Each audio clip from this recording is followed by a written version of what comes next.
लावणीचे दोन प्रकार पडतात, निर्गुणी लावणी आणि शृंगारी लावणी. लावण्य शब्दापासून तिची निर्मिती झाली आणि अर्थसुंदर, सौंदर्य, भव्यता या शृंगार आणि भक्तिरसाचा परिपोष असतो. लावणीला आहे ढोलकीचा ताल, तुमच्याती चुकवेल हृदयाचा ठोका.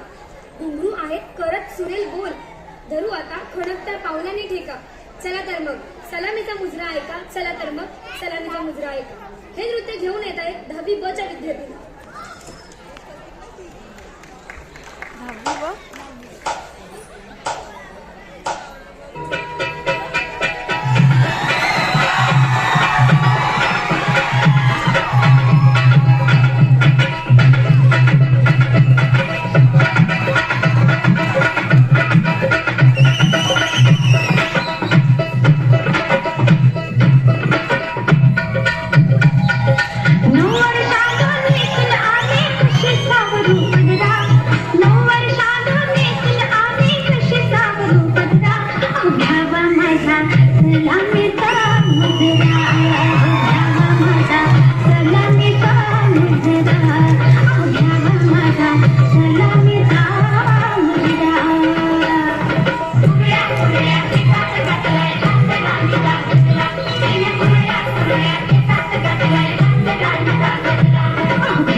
नजरा